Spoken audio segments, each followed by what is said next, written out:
Assalamualaikum warahmatullahi wabarakatuh.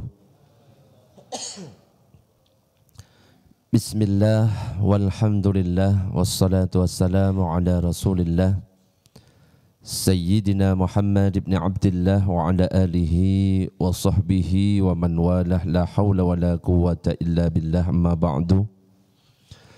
نوينا التعلم والتعليم والتذكر والتذكير والنفع والانتفاع والإفادة والاستفادة والحث على تمسك بكتاب الله وسنة رسوله والدعاء إلى الهدى والدلالة على الخير وابتغاء وجه الله مرضاته وقربه وثوابه سبحانه وتعالى إلى حضرة النبي المصطفى محمد صلى الله عليه وسلم. الفاتحة. أعوذ بالله من الشيطان الرجيم. بسم الله الرحمن الرحيم. الحمد لله رب العالمين الرحمن الرحيم مالك يوم الدين إياك نعبد وإياك نستعين اهدنا الصراط المستقيم صراط الذين أنعمت عليهم غير المغضوب عليهم ولا الضالين آمين.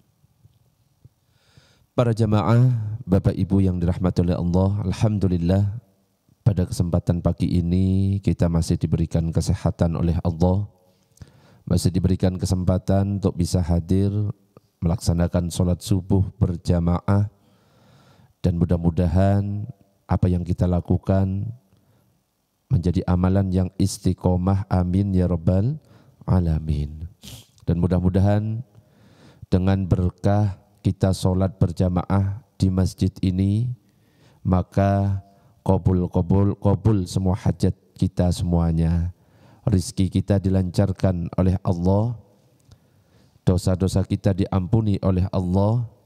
Jika kelak kita wafat dalam keadaan husnul khatimah. Amin ya rabbal alamin. Para jamaah, Bapak Ibu yang dirahmati oleh Allah, pada kesempatan pagi ini pembahasan kita melanjutkan kajian sebelumnya setelah kita membahas tentang bagaimana cara sholat mulai dari takbiratul ihram sampai salam. Tentu runtutannya adalah apa yang dilakukan setelah kita selesai sholat. Selesai mengucapkan salam, Assalamualaikum warahmatullahi wabarakatuh. Assalamualaikum warahmatullahi. Yang perlu diperhatikan, yang terkadang banyak keliru ketika mengucapkan salam, bukan mengucapkan Assalamualaikum warahmatullahi, itu salah. Tapi harus jelas Assalamualaikum warahmatullahi. Dan yang terpraktekkan, terdengar, sering terdengar itu Assalamualaikum warahmatullahi, Assalamualaikum warahmatullahi, kurang tepat. Apalagi kalau misalkan dilakukan di salam pertama, karena itu termasuk rukun. Jadi harus benar ucapannya Assalamualaikum warahmatullahi. Nah, ketika kita sudah selesai, kita sering melihat ada mungkin di antara saudara-saudara kita yang tiba-tiba mengusapkan tangannya ke wajah.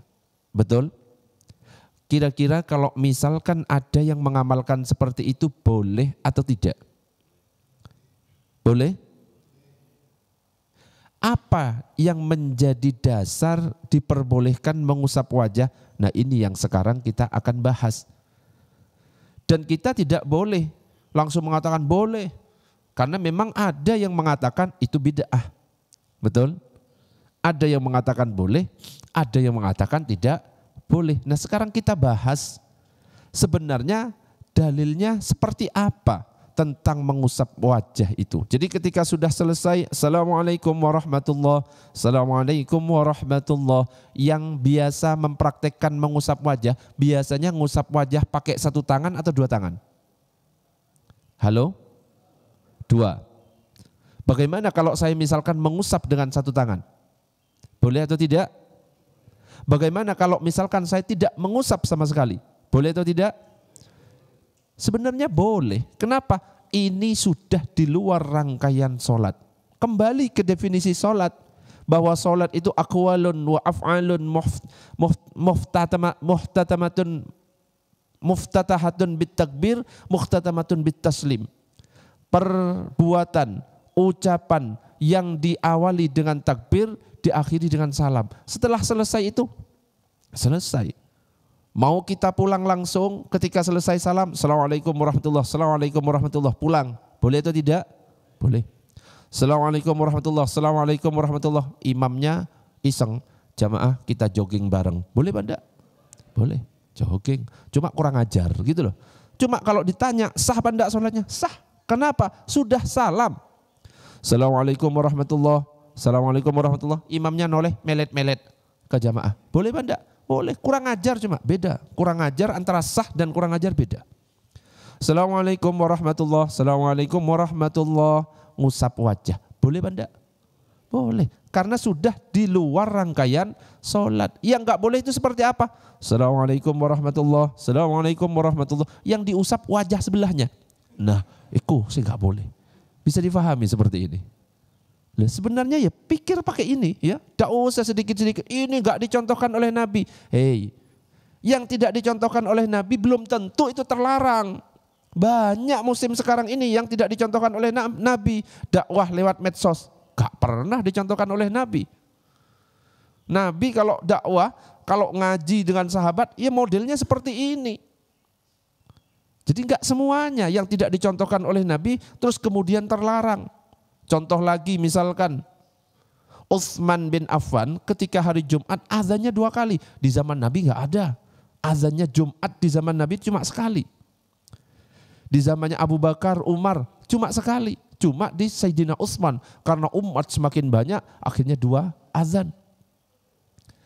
Bilal bin Rabah juga pernah mempraktekkan yang enggak pernah dicontohkan oleh Nabi. Apa? Salat sunnah wudu. Itu Bilal. Bahkan Nabi bertanya, apa amalanmu wahai Bilal? Kok saya mendengar suara terompahmu di surga? Belum mati sudah terdengar.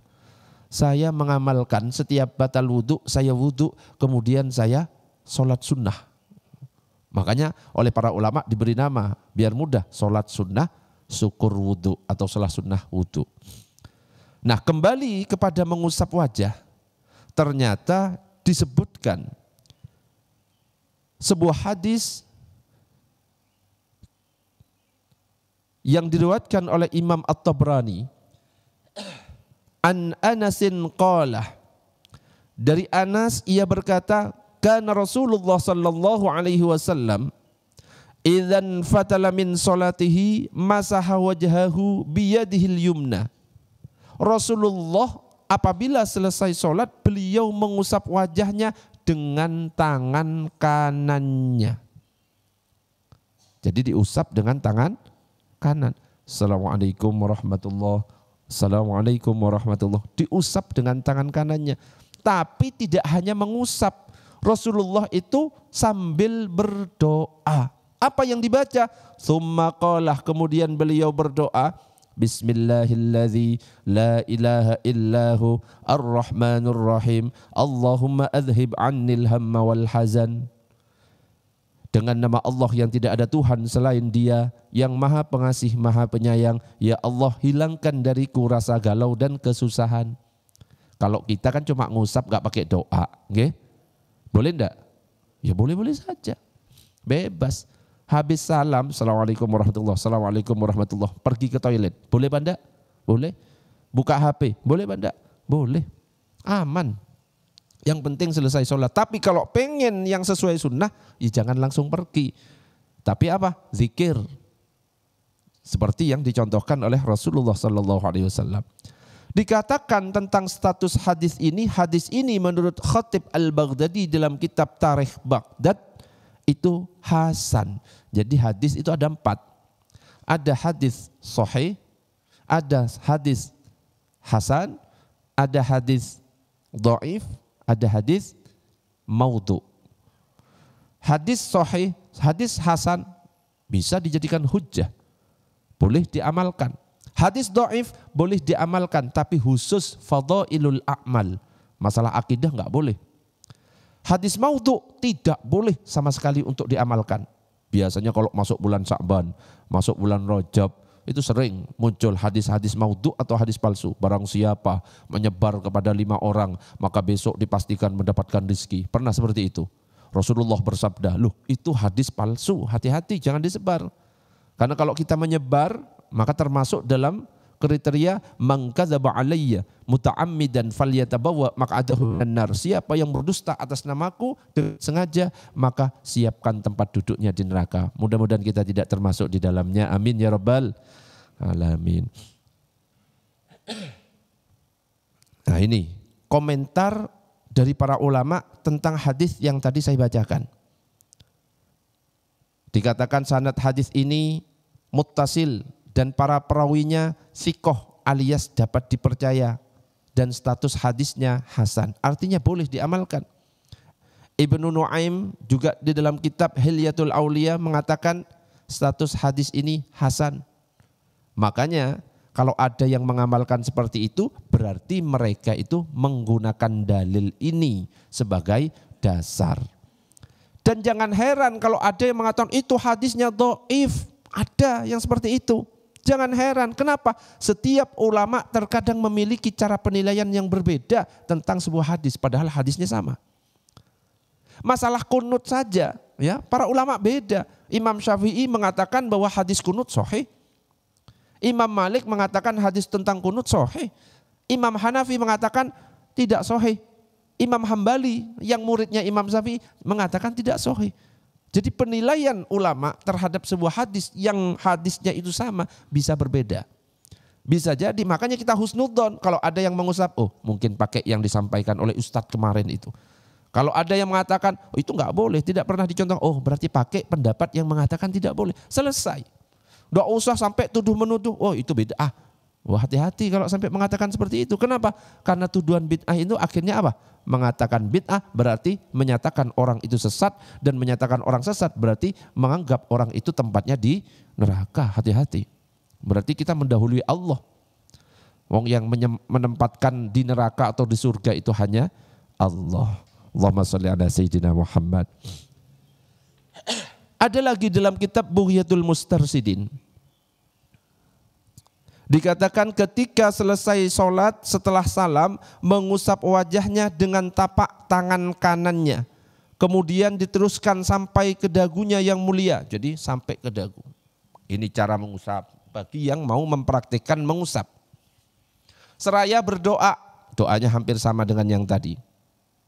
Bismillahilladzi la ilaha illahu alimul ghaibi wasyahada ar-rahmanir rahim. Allahumma adhhab 'annil hamma wal hazan wal ghamma. Allahumma bihamdika in saraftu wa bidaybi i'taraftu. A'udzubika min syarri ma iqtaraftu wa a'udzubika min jahdi bala'id dunya wa 'adzabil akhirah. Bebas, yang penting isinya doa. Enggak doa ya enggak masalah. Ini bagi yang mengatakan bahwa pendapatnya sunnah. Jadi bagi yang mengusap dengan satu tangan. Ustadz, saya pernah melihat orang mengusap dengan dua tangan. Apakah itu ada dalilnya? Ada. Nah ini ada hadis Nabi yang berbunyi Anis Sa'ib ibni Yazid an abihi anna Nabi sallallahu alaihi wasallam kana idza da'a fa rafa'a yadayhi masaha wajahahu biyadayhi. Apabila Nabi sallallahu alaihi wasallam berdoa, maka beliau mengangkat kedua tangannya, mengusap wajahnya dengan kedua tangannya. Loh, maksudnya gimana? Itu kan doa. Hei, solat itu secara bahasa as-solatu lughatan ad-du'a, artinya doa. Isinya solat itu isinya apa? Doa. Ketika berdiri ada surat Al-Fatihah, ada doa di dalamnya, ihdinas siratal mustaqim. Ketika duduk di antara dua sujud, ada bacaan doa, Rabbighfirli warhamni wajburni warfa'ni warzuqni wahdini wa'afini wa'fu anni. Ketika tasyahud akhir misalkan ada doa juga, Allahumma inni a'udzubika min azabil qabri wa min azabi jahannam wa min fitnatil mahya wal mamati min syarri fitnatil masiihid dajjal. Doa isinya. Makanya ada yang pada akhirnya ketika mengusap tidak pakai satu tangan, mengusap dua tangan karena menganggap solat itu adalah sebagai doa. Boleh. Cara pertama boleh, cara kedua juga boleh. Tidak mengusap juga tidak apa-apa. Sebenarnya tidak perlu dipermasalahkan. Jadi adem kalau misalkan saling menghargai. Oh berarti pakai pendapat ini. Oh berarti pakai pendapat itu. Oh berarti pakai pendapat yang ini. Selesai. Perbedaan Di antara umat Islam itu rahmat. Jadi jangan malah dijadikan perpecahan. Beda itu boleh. Yang tidak boleh itu kalau berpecah belah. Allahumma shalli ala sayyidina Muhammad. Sebelum dilanjutkan, ada pertanyaan sampai di sini tentang mengusap wajah. Pertanyaan bebas juga boleh. Monggo sebelum dilanjut. Monggo.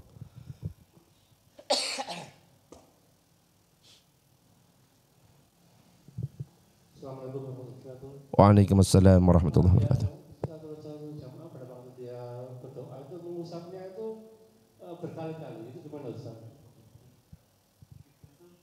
Oh ya, ya. Mengusapnya berkali-kali. Oke. Apakah memang ada anjurannya mengusap berkali-kali itu? Jadi sebenarnya idealnya yang dicontohkan oleh Nabi itu seperti hadis yang saya sampaikan, mengusap sewajarnya.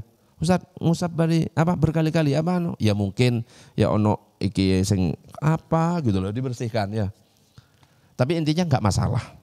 Ya, tapi yang sebenarnya walhamdulillahirabbil alamin, misalkan Al-Fatihah. Sudah selesai. Ya, mau dikucek-kucek, ya enggak masalah. Sing penting bukan ngucek-ngucek wajahnya orang, itu aja gampang. Itu. Bebas, yang penting mengusap. Sebenarnya ya sewajarnya saja sudah oke. Oke, ada pertanyaan yang lain? Monggo silahkan. Monggo mic-nya digeser.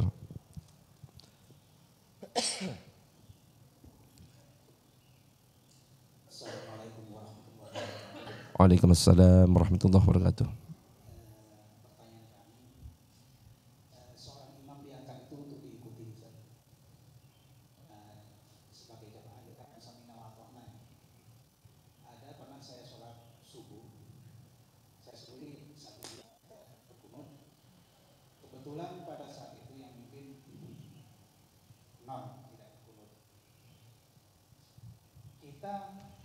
Sebagai jamaah kan mengikuti gerakan apa yang dipimpin oleh seorang imam. Pernah itu imam pada saat waktu kunut dia melamakan waktu iktidarnya. Dan ada beberapa yang melakukan kunut sendiri. Nah ini yang jadi pertanyaan. Bagaimana jatuhnya kunut sendiri padahal imam tidak kunut. Tidak memimpin. Kalau saya pribadi saya tidak ikut karena imam tidak kunut ya.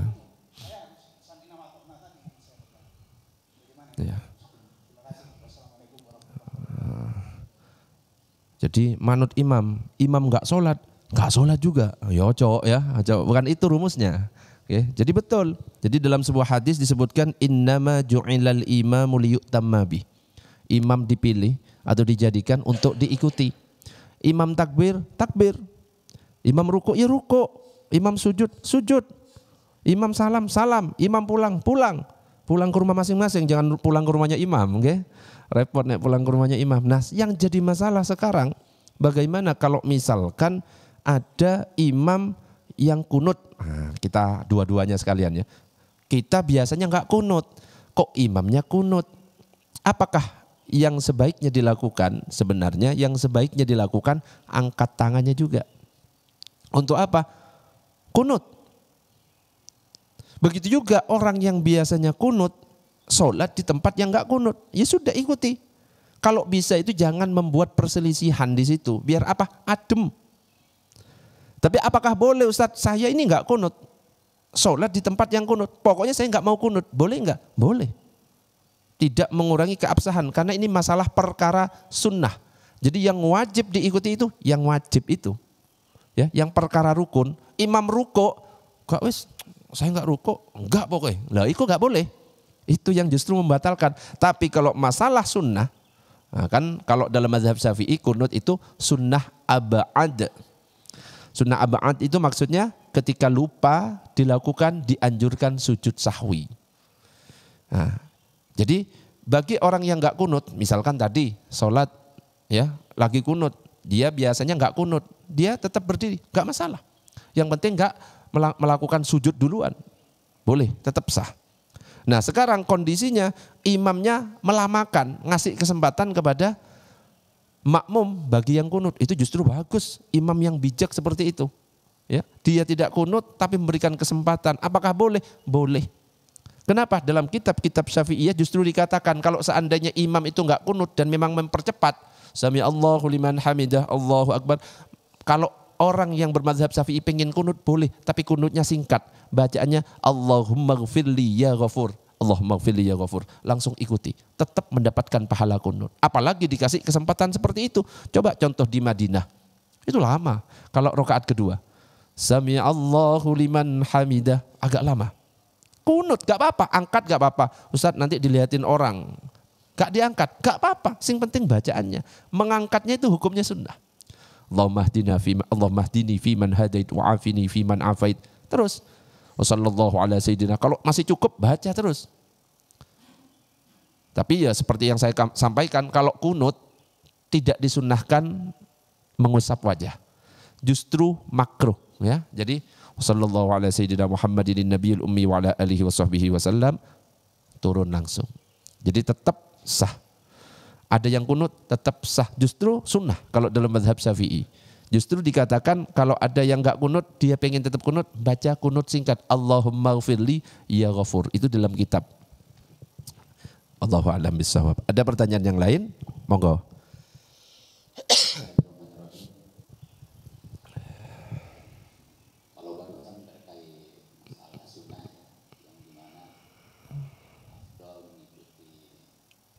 Imam.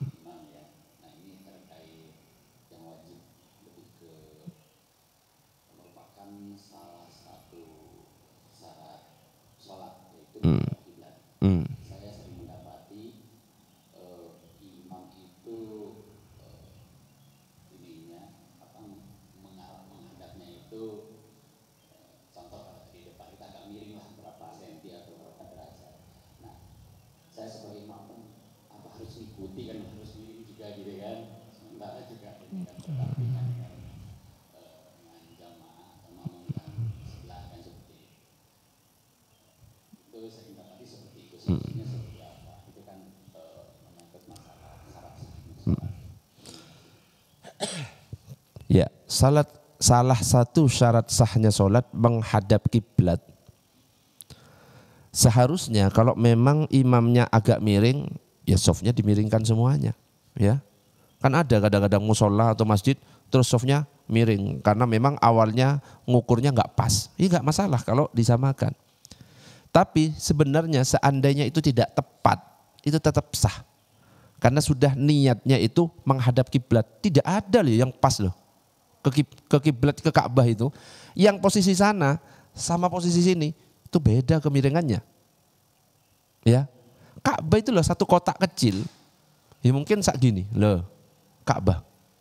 Bayangkan orang yang tinggal di sana sama yang agak di situ beda kemiringannya, apalagi di Indonesia.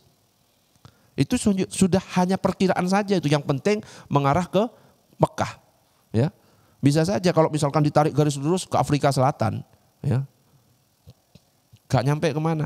Tapi yang penting intinya menghadap ke arah kiblat, tidak harus tepat dan itu tetap dinyatakan sah. Kecuali bagi orang yang melihat Ka'bah itu harus tepat itu, nggak boleh melenceng. Ya, pas di Masjidil Haram harus tepat. Ustadz, saya sholat di Masjidil Haram di depannya imam, boleh apa enggak? Boleh, karena Ka'bahnya memang di tengah. Imamnya di sini, ada yang di sebelah sini, nggak masalah. Tapi kalau di sini beda ya. Di sini sholatnya di sini imam, terus sholatnya di depannya imam, itu orang mati namanya. Beda ya. Kalau di Mekah memang gayanya seperti itu, melingkar.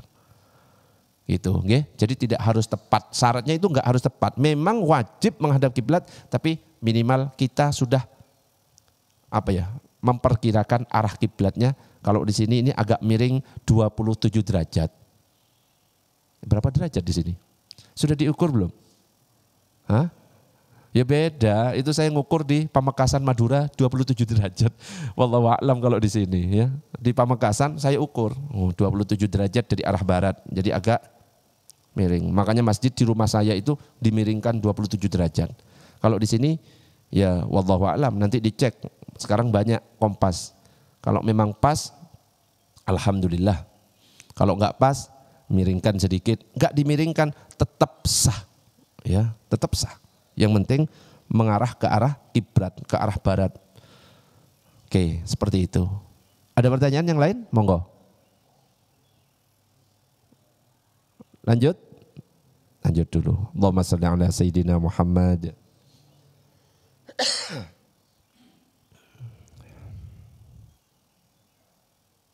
Yang berikutnya, ini sempat ada yang nanya kemarin dan sempat saya bahas tentang berjabat tangan. Kan lengkap kalau orang Indonesia itu, ya, memang spesial. Ya kalau di Arab itu, Assalamualaikum warahmatullahi wabarakatuh, Assalamualaikum warahmatullahi wabarakatuh, langsung muter Ka'bah, langsung pulang. Di Indonesia itu spesial. Habis salam, ngusap wajah, salaman kanan kiri sampai ke belakang, ya.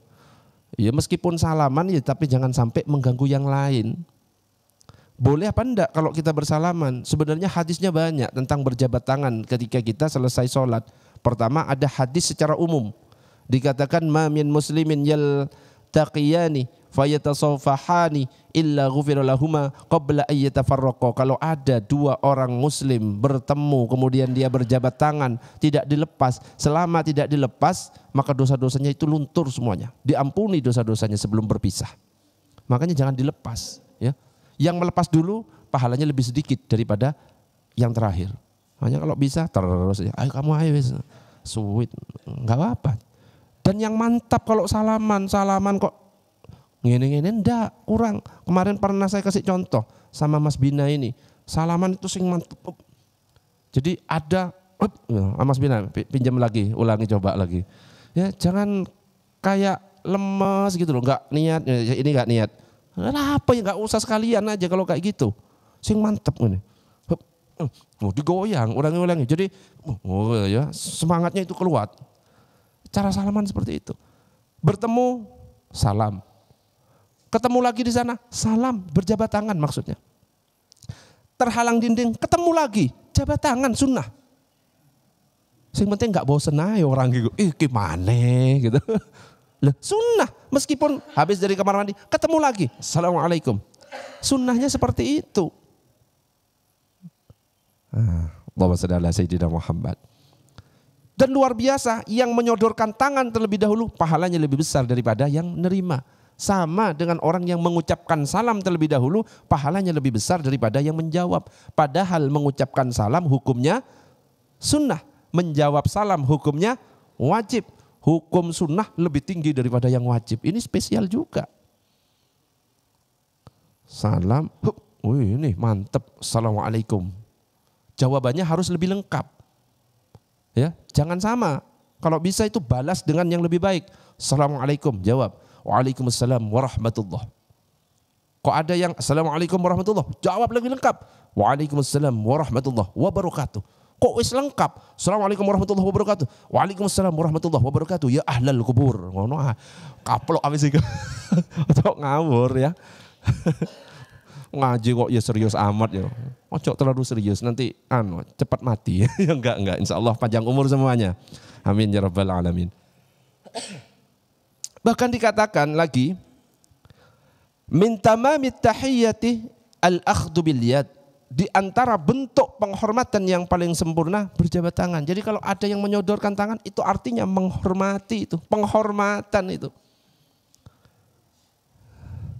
Juga dikatakan di sini, sesungguhnya seorang muslim apabila bertemu dengan saudara muslimnya, kemudian keduanya berjabat tangan, akan gugurlah dosa-dosa keduanya sebagaimana gugurnya daun-daun kering di hari angin bertiup kencang.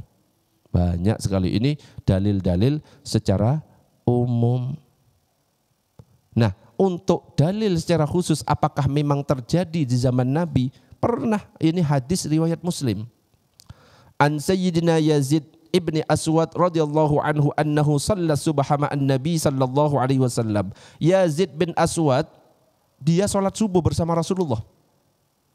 Wa qala thumma thara an-nas ya'khudhuna bi yadihi yamsahuna biha wujuhahum. Lalu setelah sholat para jamaah itu berebut untuk menyalami tangan Nabi, kemudian mereka mengusapkan ke wajahnya masing-masing.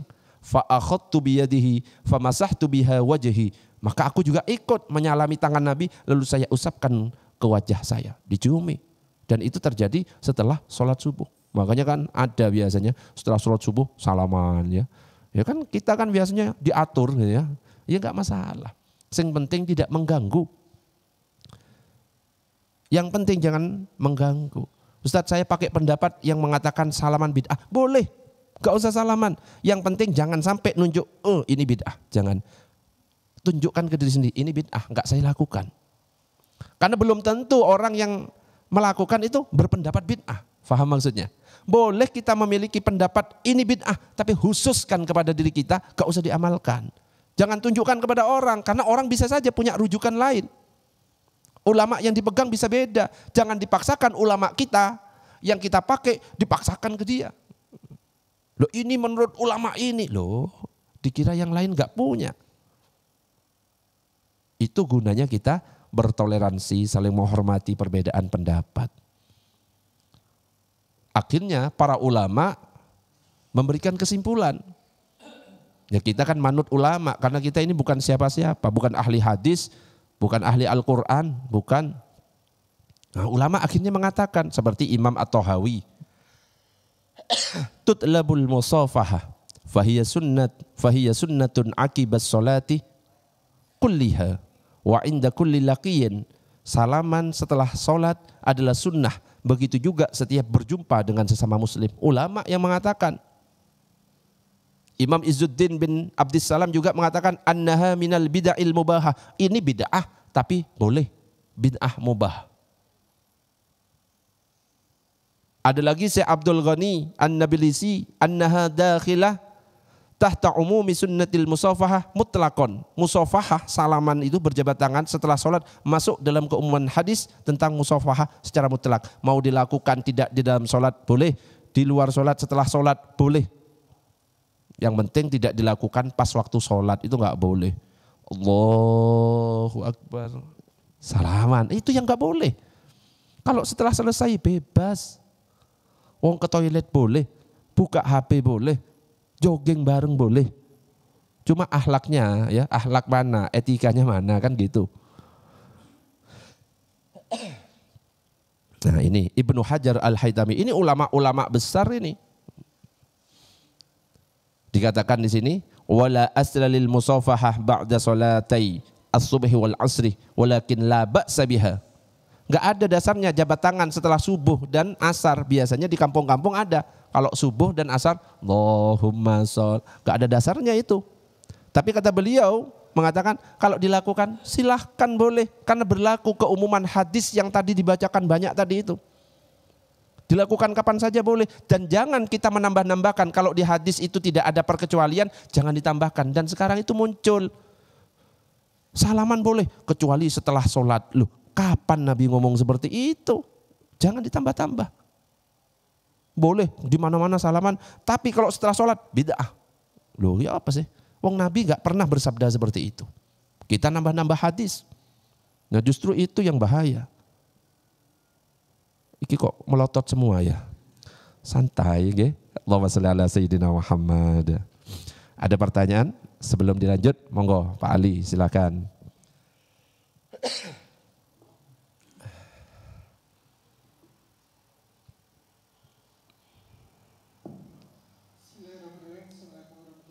Waalaikumsalam warahmatullahi wabarakatuh.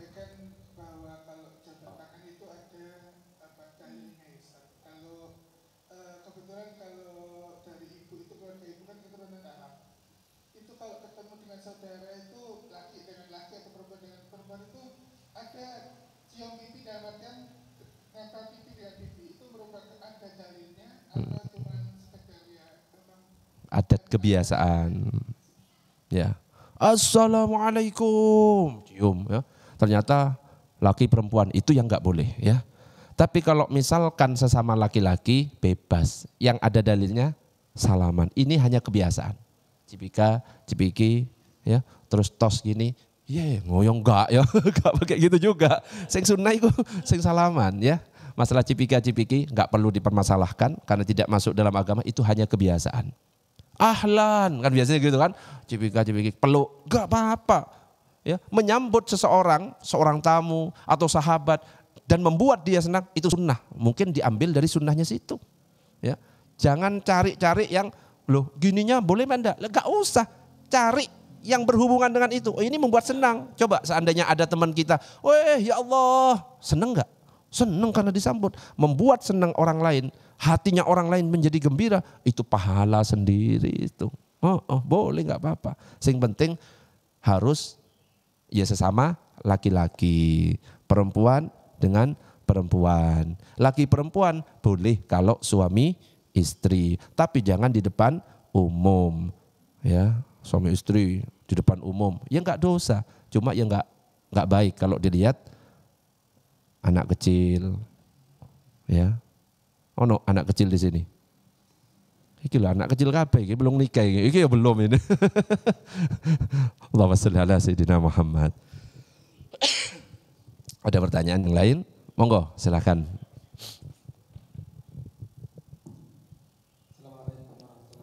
Waalaikumsalam warahmatullahi wabarakatuh.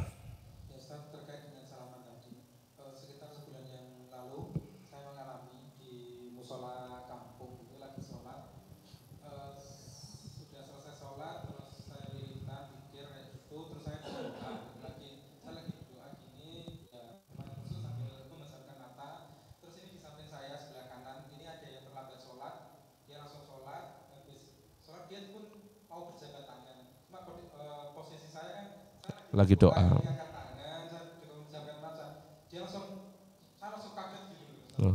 Dan di satu sisi saya rasa yang disampaikan Ustaz tadi kan menghormati, saling jabat tangan kan bagus. Dalam satu posisi lagi, saya kan sedang berdoa.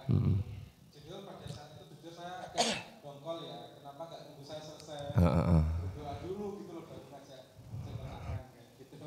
Itu mohon penjelasannya bagaimana kita menyikapi hal yang seperti itu. Itu yang pertama. Yang kedua Ustaz, terkait tadi yang Ustaz barusan memberikan contoh kepada Pak Ali tadi, kalau kita mau misalkan sedikit boleh dengan istri, misal dengan suami, tapi jangan di depan umum. Nah, dengan fenomena yang terjadi saat ini di dunia media sosial gitu ya, banyak konten-konten yang memperlihatkan ya mereka sudah sah suami istri, tapi memperlihatkan kemesraannya di depan umum, ditampilkan, di-share di berbagai media sosial. Itu mohon penjelasannya Ustaz. Terima kasih. Assalamualaikum warahmatullahi wabarakatuh. Salaman berjabat tangan itu bagus, tapi lihat kondisi yang diajak salaman. Orang lagi sholat sunnah dicolek, ayo salaman, ini gak boleh ya. Sama kayak bapaknya lagi doa khusyuk ya, ditepuk. Untungnya bapaknya enggak ayam enggak ngono ya. Untungnya enggak kayak gitu. Ya dongkol juga. Harus paham. Salaman memang boleh. Tapi ya dilihat lagi doa kayak gini ya jangan diganggu nanti selesainya ya. Jadi itu juga masalah adab. Ya peringatan bagi orang yang tadi ada hadir Pak. Oh enggak. Nanti kirim rekamannya ya. Itu. Yang kedua adalah boleh sebenarnya suami istri berciuman, romantis dan lain sebagainya. Cuma ya yang dikhawatirkan itu kenapa harus tetap dijaga? Yang dikhawatirkan itu ditiru oleh anak-anak yang bukan pasangan halal. Coba akhirnya dari pasangan-pasangan artis misalkan kayak gini banyak nggak yang niru? Ya, ingat loh ya, man dalla ala khairin falahu mislu ajri fa'ilihi. Kalau kita menunjukkan kepada kebaikan, ikut pahala itu. Tapi kalau kita nanti menjadi contoh keburukan, bisa jadi kita nggak merasa melakukan apa-apa. Akhirnya karena banyak orang meniru, dan yang meniru itu bukan orang yang benar, loh kan? Jadinya kita dapat dosanya. Itu cuma jaga-jaga saja. Sebenarnya boleh, ya. Misalkan saya kok bawa istri saya tak cium di sini, ya nggak dosa. Ya, cuma kan kasihan ini loh yang jomblo-jomblo kan. Saya kasihan ini loh, nggak laku-laku nembak 20 cewek, sing nolak 30. Coba bayangkan. Makanya saya kan pernah bilang pas ceramah-ceramah nggak usah bersedih hati bagi yang jomblo. Orang jomblo itu banyak keutamaannya. Jomblo itu kan artinya sendirian. Sendirian itu satu. Indonesia merdeka karena bersatu, bukan berdua. Bahkan saya katakan, ya, kalau misalkan diejek, dinyek, dikatakan saya jomblo bukan karena tidak laku. Tapi Allah sedang menyiapkan yang terbaik untuk diriku. Gitu. Jadi menghibur diri gitu loh. Saya jomblo bukan karena tidak laku. Tapi para wanita memang dia tidak beruntung mendapatkan diriku. Ngono. Meskipun kita yang ditolak gitu loh. Saya jomblo bukan karena tidak laku, karena memang tidak ada yang mau. Iki sing parah, nggih. Sing parah iki sing terakhir, nggih. Ya, jadi ya itu cuma kewaspadaan kita, khawatir dicontoh oleh orang-orang yang pasangan yang tidak halal. Masalahnya kan gitu sekarang. Ya intinya sebenarnya boleh. Kalau dicontoh orang-orang yang pasangan halal, ya bagus. Ya. Bebas. Kalau misalkan dengan pasangan halal itu bebas, gaya apa saja boleh. Gaya ngesot ya, gaya apa? Ulat bulu. Oh no, gaya ulat bulu. Ngecor, bebas.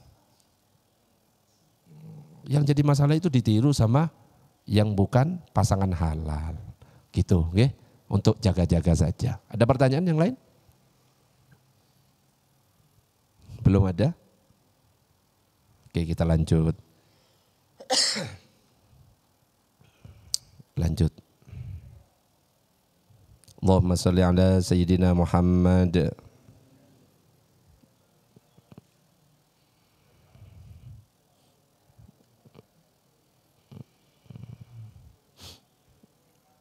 Yang berikutnya, sekarang imam. Ini perhatian untuk para imam. Ketika selesai salam, Assalamualaikum warahmatullahi wabarakatuh. Assalamualaikum warahmatullahi wabarakatuh. Pertanyaannya, imam menghadap ke arah mana? Apakah imam tetap menghadap ke arah kiblat? Apakah imam menghadap ke arah jamaah?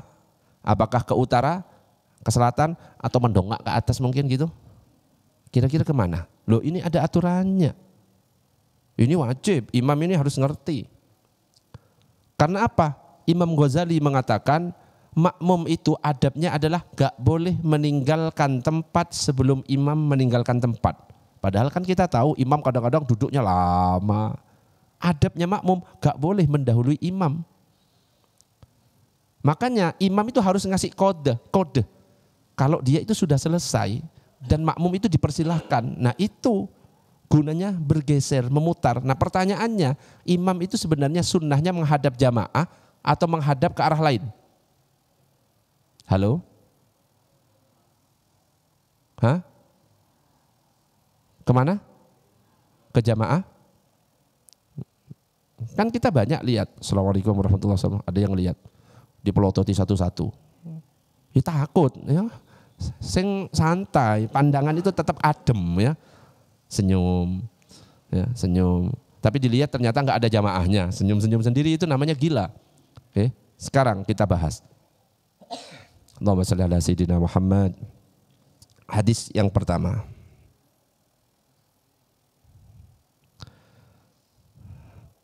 Kana an-nabiy sallallahu alaihi wasallam idza shalla salatan aqbala alaina biwajhihi.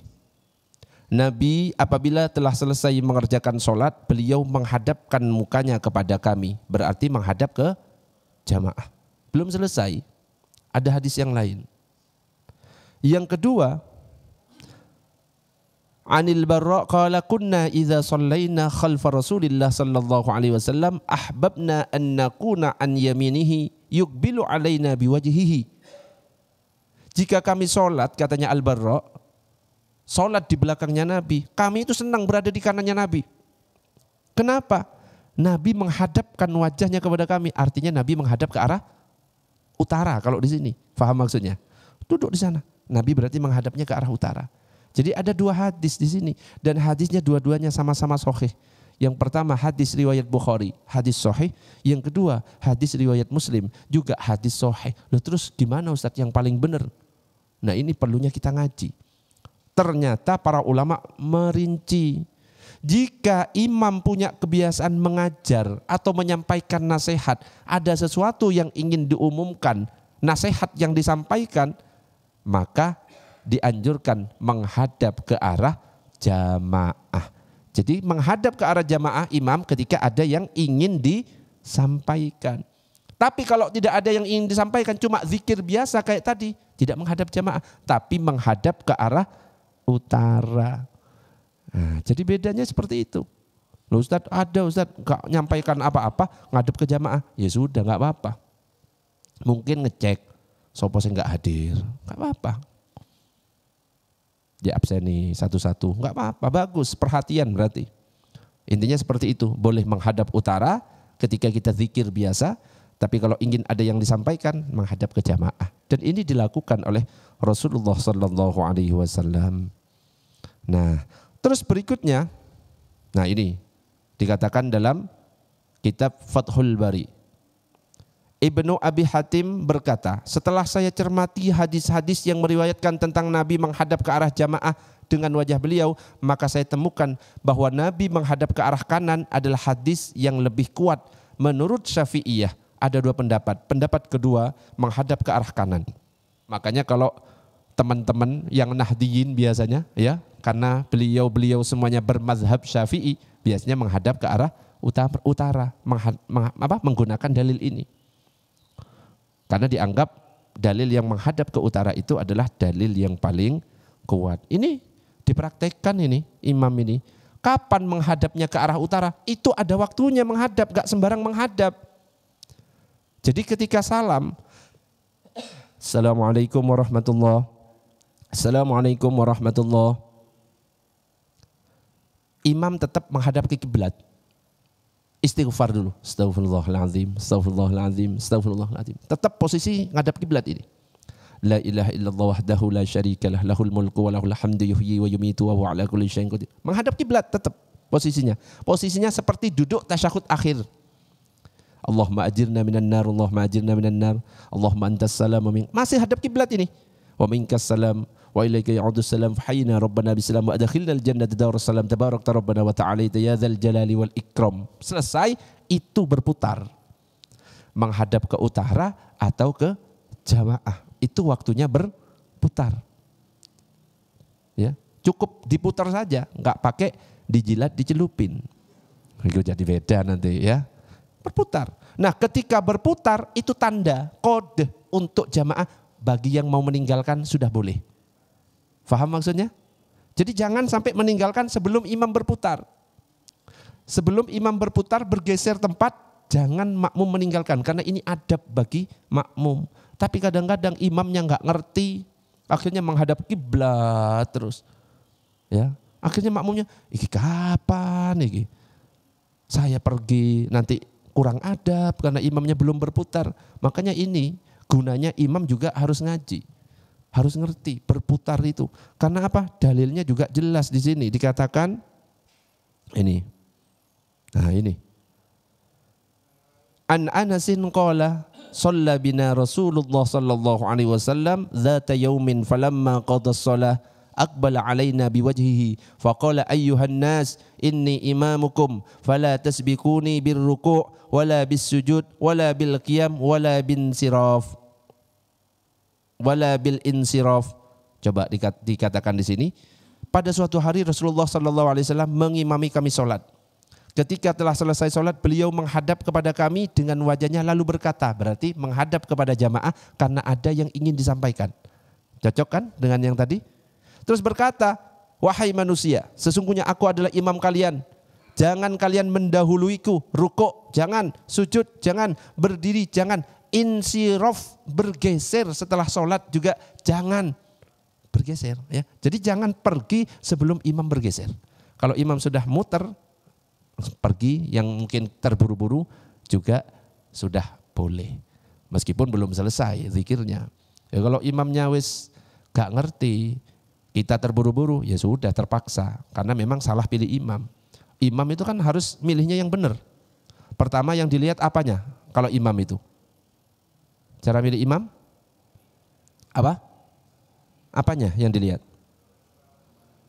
Ini jangan-jangan ini undian lah. Kok enggak ono saya ngerti. Ini cara milih imam apa? Yang pertama adalah alimnya. Alimnya dulu. Lah kalau misalkan dilihat bacaannya bagus, anak kecil banyak yang hafal Quran. Persilahkan aja maju. Ketika batal bingung dia. Loh, saya apa ini? Akhirnya karena bingung sembunyi di mimbar. Aduh. Makanya dipilih yang alim meskipun bacanya cuma standar-standar. Yang penting dia ngerti masalah ilmu fikih. Para ulama mengatakan pilih dulu yang alim, yang faqih, yang dia faham masalah ilmu tentang sholat. Ketika terjadi pada sholatnya batal, dia tahu caranya seperti apa. Alim. Ketika ada dua orang sama-sama alim, baru dilihat bacaannya yang paling bagus, hafalannya yang paling banyak yang mana. Pilih. Ustadz sama, alimnya sama, hafal Quran juga, bacaannya juga sama-sama bagus. Jadi bukan orang tua duluan ya. Kalau di kampung-kampung itu orang tua yang dipilih, monggo pemilik musolanya ya. Enggak datang-datang, pujiannya sampai 30 menit, ketika sholat ternyata baca Al-Ikhlas tok. Wis nungguin lama. Ini pengalaman masalahnya saya. Sholat di kampung enggak dikomati, ternyata nunggu pemilik musolanya. Dilihat dulu, baru kalau misalkan sama-sama alim, sama-sama Qur'annya bagus, dilihat siapa yang lebih tua. Oh ini yang lebih tua. Boleh dipilih. Ustadz umurnya sama, lahirnya bareng di rumah sakit. Bingung ya. Dipilih siapa yang tinggal di tempat itu duluan. Siapa yang tinggal di perumahan ini duluan. Oh ternyata si ini, pilih. Oh sama Ustadz pas beli itu developernya itu sama pokoknya gitu loh. Gimana Ustadz? Bingung kan kalau kayak gitu. Pilih yang paling ganteng. Loh, penting itu ganteng ya. Kenapa? Karena imam yang disukai oleh makmum itu sunnah. Kalau imam tidak disukai oleh makmum hukumnya makruh. Oh iki ganteng Ustadz, pilih. Ustadz sama Ustadz, kembar siam soalnya. Wah tambah repot iki. Sama semuanya. Pilih yang paling sabar. Ustadz caranya ngelihat yang paling sabar gimana? Gampang. Biasanya istrinya itu 2. Kenapa? Sering dicaci maki sama istrinya itu lebih banyak. Jadi wis kesabarannya terlatih. Ya, jadi kalau ada ini istri 2, ini istri 1, monggo silakan. Istri 2 jauh lebih utama dibandingkan jadi istri 1. Siap? Kak berani ono emak-emak di sana. Allahumma shalli ala sayyidina Muhammad. Ada pertanyaan sampai di sini? Jam 6. Oh, monggo silahkan boleh. Assalamualaikum warahmatullahi wabarakatuh. Waalaikumsalam warahmatullahi wabarakatuh. Mohon maaf Ustaz, ada 2 hal yang Ustaz baru saja sampaikan. Tapi saya ada sedikit melihat kok ada sedikit perbedaan ya. Yang pertama berkaitan dengan rukun sholat itu hubungan antara jamaah imam dengan makmum sampai batas di salam. Salam selesai, makmum mau meninggalkan tempat atau apa sudah tidak apa-apa. Tapi yang baru saja Ustaz sampaikan itu bahwa masih ada runtutan yang berkaitan dengan zikir lanjutan. Nah, di situ mana yang bisa dibutuhkan kelemahannya? Karena setelah salam yang Ustaz menggeserkan, memberikan isyarat baru makmum boleh meninggalkan tempat. Tapi di satu sisi tadi batas cut off-nya itu di Salam. Mungkin mohon penjelasan. Terima kasih. Oke. Jadi yang pertama saya sampaikan setelah salam boleh ngapain itu masalah sah. Ya. Sah. Paham maksudnya sampai di sini? Sampai di situ itu sudah sah sholatnya. Karena sholat sudah selesai. Nah kalau kita pengen keutamaan-keutamaan yang sesuai dengan contoh dari Rasulullah itu kan beda. Ibaratnya kayak gini, kalau kita membersihkan gigi pakai sikat gigi sama siwak, pahalanya lebih besar mana? Siwak, yang sikat gigi dapat pahala. Tapi yang siwak dapat pahalanya 2. Kenapa? Sama-sama membersihkan gigi, tapi yang kedua ikut contohnya Rasulullah yaitu menggunakan siwak. Sama seperti tadi. Sholat itu batasnya mulai dari takbiratul ihram sampai salam. Selesai. Karena definisi sholat sampai salam selesai. Mau ngapain saja boleh. Tetapi kalau pengen yang afdol, sesuai dengan tuntunan yang diajarkan Rasulullah, jangan pulang dulu. Tapi harus zikir terlebih dahulu. Ini yang afdolnya. Ya. Kalau yang tadi, ya standar-standarnya selesainya di situ. Karena kemungkinan juga banyak orang yang sibuk yang pengen segera. Harus disampaikan bahwa di situ itu loh boleh. Mau pulang boleh. Mau kamar mandi boleh, mau HP-an boleh.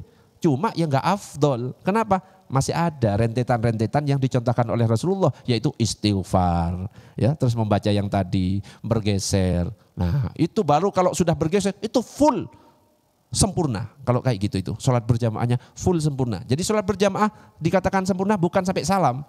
Kalau pengen afdolnya lah ya, sampai imam bergeser itu sudah sempurna berarti. Jadi bedakan antara sah dengan full, antara sah dan keafdoliahannya. Oke, Bapak Oke? Nah, ada pertanyaan yang lain? Monggo silakan, boleh. Terkait tadi yang imam menghadap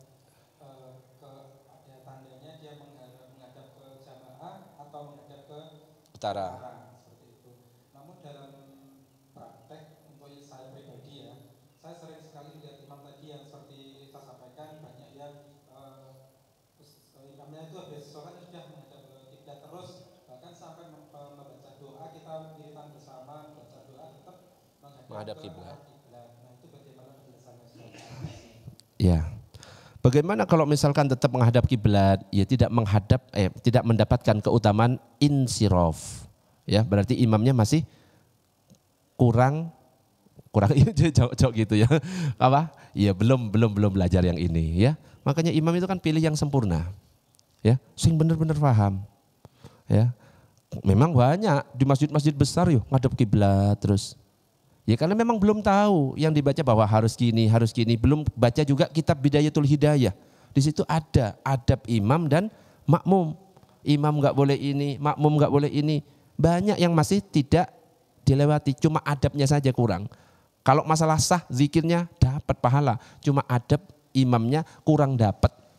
Juga yang biasanya sering ditinggal oleh imam. Imam itu biasanya ketika selesai amin, ghairil maghdubi alaihim waladdallin, amin, bismillahirrahmanirrahim, itu sudah meninggalkan adab juga. Imam Ghazali mengatakan ketika sudah amin, stop sejenak. Apalagi imam itu ngerti makmumnya mayoritas bermadhab Syafi'i. Yang mana kalau madhab Syafi'i, imam dan makmum sama-sama wajib membaca surat Al-Fatihah. Maka berhenti sejenak sebagai bentuk adab, ngasih kesempatan kepada makmum membaca Al-Fatihah. Ya 1 menit ya. 1 menit. Ya jangan gitu ya. Ngelihat gitu. Ya dikira-kira saja, berhenti sejenak. Oh, ya, langsung baca. Itu juga sering ditinggal. Itu disebutkan dalam kitab Bidayatul Hidayah oleh Imam Ghazali. Cuma apakah sah? Lah ya kalau kita bicara sah, tetap sah. Jadi kalau mazhab Syafi'i itu ada jeda sejenak. Tapi kalau mazhab Maliki nggak pakai. Makmum itu nggak usah baca apapun itu langsung. Nggak ngapa-ngapain. Wes makmum enak kalau mazhab Maliki. Ya, mazhab Maliki, Hanafi, Allahu Akbar. Imam sing nanggung semuanya. Allahu Akbar, Allahu Akbar. Wes nggak usah baca, nggak hafal pun sah. Jadi pilihannya pilih mazhab apa? Hanafi, Syafi'i. Kalau Syafi'i harus baca. Ya. Bahkan kalau Hanafi itu gak wajib baca Fatihah, bebas baca apa saja. Kalau Syafi'i wajib baca Fatihah itu rukun. Tapi kalau Hanafi bebas. Surat ma tayassara minal Qur'an, apa yang mudah dari Al-Qur'an pilihan terserah. Allahu Akbar. Bismillahirrahmanirrahim. Bismillahirrahmanirrahim itu Al-Qur'an loh. Nun, Allahu Akbar, boleh. Itu mazhab Hanafi. Ya nggak usah dipraktekkan di sini. Katanya Ustadz boleh mazhab Hanafi. Oke, untuk tarawih biar lebih semangat kita pakai mazhab Hanafi. Ya, rakaat 1. Bismillahirrahmanirrahim. Toha, Allahu Akbar. Ya sah menurut mazhab Hanafi. Ya sekali-sekali ya masuk Ramadan untuk besok ini, ya yang maksimal semuanya gitu loh. Tarawih kan minimal tarawih 8 ya yang dipraktekkan di Indonesia. Yang biasanya juga yang standar 20. Kalau Imam Maliki 36, sekali-sekali. Para jamaah karena ini malam Ramadan pertama, sholat tarawih kita pakai mazhab Maliki 36 rakaat gitu. Untuk witir kita ambil yang maksimal 11 rakaat. Jadi total insya Allah malam ini kita akan sholat 47 rakaat. Insya Allah besok kosong masjidnya. Ngocok gaya ngono ya. Wis biasa yang standar. Ada pertanyaan? Cukup ya, sudah jam 6 ya, karena mulut saya sudah kering, ini pertanda harus diakhiri. Kita tutup dengan doa kafaratul majlis. Subhanakallahumma wa bihamdika asyhadu an la ilaha illa anta astaghfiruka wa atubu ilaik. Assalamualaikum warahmatullahi wabarakatuh.